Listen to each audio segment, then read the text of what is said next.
नमस्कार, द रियाज किचन मध्ये तुमचं पुन्हा एकदा मनापासून स्वागत आहे. माझ्या गोडताईंचं, गोडदादांचं, माझं पूर्ण युट्यूब फॅमिलीचं मनापासून स्वागत आहे. आपण दिवाळी फराळाची सिरीज चालू केलेली आहे. आज 5वा दिवस आहे. आज आपण बनवणार आहोत बुंदीचे लाडू. अगदी कुणालाही सहज जमतील आणि एकदम पटक्यात होतील. न वेळ घालवता आपण रेसिपीला सुरुवात करूया. माझ्या चॅनलवर नवीन असाल तर प्लीज चॅनलला सबस्क्राईब करा, जेणेकरून माझे नवनवीन रेसिपीचे तुम्हाला नोटिफिकेशन मिळत राहील. व्हिडिओ न स्किप करता कंटिन्यू बघत राहा. आज आपण अगदी हलव्यासारखे बुंदीचे लाडू बनवणार आहोत. सगळ्यात आधी मी अर्धा किलो बेसन पीठ घेतलेलं आहे. बेसन पीठ शक्यतोवर चाळूनच घ्यायचं आहे. आता आपण थोडं थोडं पाणी करून याला व्यवस्थित आपल्याला बॅटर बनवून घ्यायचं आहे. पाणी डायरेक्ट एकासोबत टाकायचं नाही आहे. तुम्ही बेसन पीठ चाळूनच घ्यायचं आहे, कारण की बेसन पीठमध्ये गाठी असतात. हे मी थोड्या वेळापूर्वीच चाळलेलं होतं, म्हणून आत्ता चाळलेलं नाही आहे. बघू शकतात आपल्याला या पद्धतीने पाणी टाकत व्यवस्थित बॅटर बनवून घ्यायचं आहे. अगदी थोडं थोडंच पाणी ॲड करत राहायचं आहे. विस्करने एकाच दिशेने व्यवस्थित फेटत जायचं आहे, जेणेकरून आपलं जे बुंदीचं बॅटर आहे ते खूप छान पद्धतीने फ्लफी पण होतं. बघू शकता तुम्ही खूप छान पद्धतीने माझं इथं बुंदीचं बॅटर बनवून तयार झालेलं आहे. आपल्याला या पद्धतीने बॅटर बनवायचं आहे, जेणेकरून आपण वरती घेतलं तर अगदी बुंदीसारखे डॉट डॉट पडले पाहिजे आणि डायरेक्ट खाली पडताच ते बॅटरमध्ये मिक्स झाले पाहिजे. या पद्धतीने आपल्याला बॅटर बनवायचं आहे. मी इथं कलरसाठी थोडी हळद वापरते. हाफ स्पून हळदचा वापर केलेला आहे. तुम्ही स्किप केली तरी चालेल. आणि इथं मी अगदी पाव स्पून बेकिंग सोडा वापर करते. या दोघांना व्यवस्थित आपल्याला अजून मिक्स करून घ्यायचे. आणि ही चाळणी तर प्रत्येकाच्या घरामध्ये असते, त्यासाठी आपण या चाळणीने आज बुंदी बनवणार आहोत. अगदी झारा वगैरे न वापरता चाळणीने खूप पटापट बुंदी बनते आणि अगदी बनवायला पण खूप इझी पद्धत आहे. बघू शकतात किती छान बुंदी पडते आपली.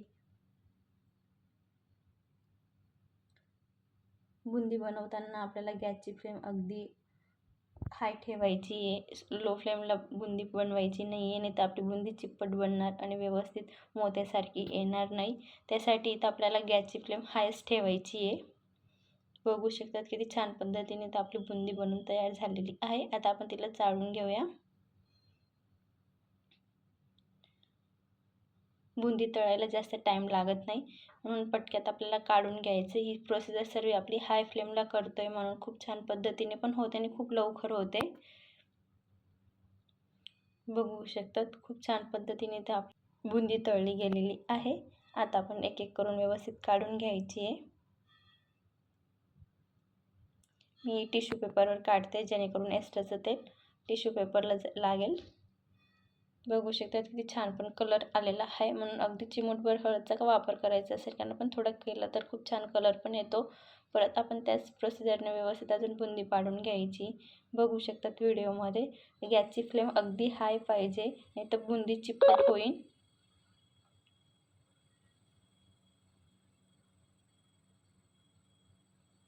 ही चाळणीने सर्वात सोपी पद्धत आहे. झाऱ्याने बनवणार तर खूप टाईम लागतो आणि तेल पण जास्त उडतं. चाळणीने बनवली तर खूप जास्त क्वांटिटीमध्ये एकासोबत बनवली जाते. बघू शकता तिथं आपली सेकंड टाईम पण बुंदी खूप छान पद्धतीने मोत्यासारखी बनवून झालेली आहे. आता आपण काढून घेऊया.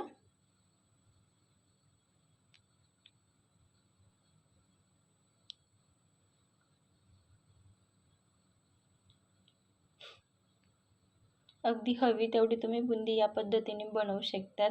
अगदी तुमच्याकडे बुंदी पाडायचं झारा नसेल तरी सुद्धा या पद्धतीने हवे तेवढे तुम्ही 1, 2, 3 किलोपर्यंत लाडू बनवू शकतात. जास्त टाईम वगैरे पण लागत नाही.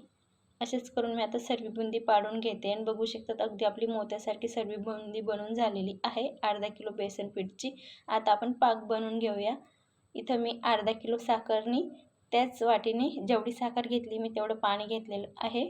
आता आपल्याला व्यवस्थित पाक बनवून घ्यायचा आहे. एक तार येते तोपर्यंत पाक बनवायचा आपल्याला. एकदम लो टू मिडियम फ्लेमलाच पाक बनवायचा आहे.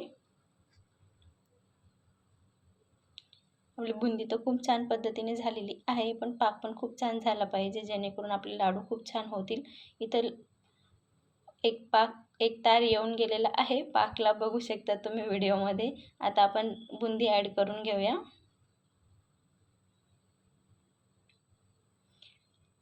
आपल्याला पाक एक तारी बनवायचा आहे, जेणेकरून आपले लाडू खूप छान पद्धतीने बनतील आणि लाँग टाईमपर्यंत नरम पण राहतील. त्याच्यापेक्षा जास्त कच्चा पण नसायला पाहिजे आणि जास्त कडक पण झाला नाही पाहिजे, म्हणजे ओव्हरकुक पण नाही होऊ द्यायचं आहे आपल्याला पाकाला. आणि एक तार परफेक्ट येईन याच पद्धतीने आपल्याला पाक बनवायचा आहे. इथं आपण सर्व बुंदीला अगदी 2 ते 3 मिनिट लो फ्लेमला मिक्स करून घ्यायचं आहे. गॅसची फ्लेम अगदी लो ठेवायची आहे, बघू शकता तुम्ही, जेणेकरून आपली बुंदीला सर्व साईडला पाकामध्ये व्यवस्थित मिक्स झाली पाहिजे. मी इथे थोडे काजूचे काप टाकते, अगदी ऑप्शनल आहे, तुम्ही नाही टाकलं तरी चालेल. काजूच्या जागेवर तुम्ही मगज बीचा पण वापर करू शकता, ते पण खूप छान दिसतं त्या लाडूंमध्ये. परत आपण व्यवस्थित मिक्स करून घेऊया आणि 10 मिनिटासाठी मुरण्यासाठी ठेवलेलं होतं. आता आपण व्यवस्थित मिक्स करून परत बघू शकतात आपलं पाक वगैरे सगळं बुंदीने शोषून घेतलेलं आहे. आता आपण लाडू वळून घेऊया. अगदी म्हणजे हाताला नॉर्मल गरम लागेल या पद्धतीने राहिलं तेव्हाच लाडू वळायचे, जास्त गरम मध्ये लाडू पण नाही वळायचे.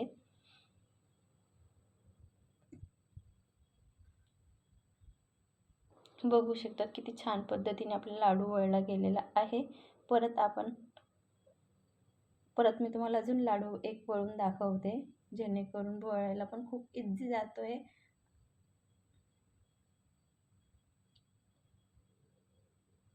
एकदम गोल गरगरीत आपला इथे लाडू बनून तयार होतोय. अगदी जराही मेहनत न करता खूप छान पद्धतीने, जास्त ताकद वगैरे लावायचं पण काम नाहीये. इथं आपला दुसरा लाडू पण बनून तयार झालेला आहे. आता आपण असेच करून सर्व लाडू बनवून घेऊया. लाडूंचा पाक बनवताना काळजी घ्यायची की पाकला आपल्याला ओव्हरकुक पण करायचं नाही. अगदी एक तार येते तोपर्यंतच आपल्याला पाक बनवायचा आहे, जेणेकरून लाडू कडक होणार नाही आणि खायला पण खूप छान लागतील. आणि कच्चा राहिला तर पाक लाडू वळणार नाही, अगदी सुटतील, म्हणजे गोल गिटिंग असं वळलाच जाणार नाही. बघू शकता तुम्ही इथं आपले एक एक करून सर्व लाडू वळले चाललेले आहेत. बघू शकता, मी तुम्हाला जवळून पण दाखवते किती गोल गरगरीत आपले लाडू बनवून तयार झालेले आहेत. आणि इथे मी तुम्हाला एक लाडू जवळून दाखवते, बघू शकतात किती छान त्याला टेक्स्चर पण आलेलं आहे आणि बुंदी पण किती छान दिसते. मी तुम्हाला तोडून पण दाखवते, बघू शकतात किती छान दिसत आहे. आणि मुरले गेले तर अजून खूपच छान लागतील आणि दिसायला पण अजून खूप सुंदर दिसतील, म्हणजे अगदी 3 ते 4 तासानंतर. बघू शकतात, या पद्धतीने तुम्ही पण नक्की बनवा या दिवाळीला. आणि व्हिडिओ आवडला असेल तर एक लाईक नक्की करा. आणि थोडाही जरी व्हिडिओ युजफुल वाटत असेल तर फ्रेंड सर्कल, फॅमिली सर्कलमध्ये शेअर करा. अशाच एक छानशा रेसिपी सोबत भेटूया. तोपर्यंत मस्त खा, स्वस्त राहा, सर्वात महत्त्वाचा आनंद द्या. आणि चॅनलवर नवीन असाल तर प्लीज सबस्क्राईब करा. पुन्हा भेटूया, तोपर्यंत धन्यवाद.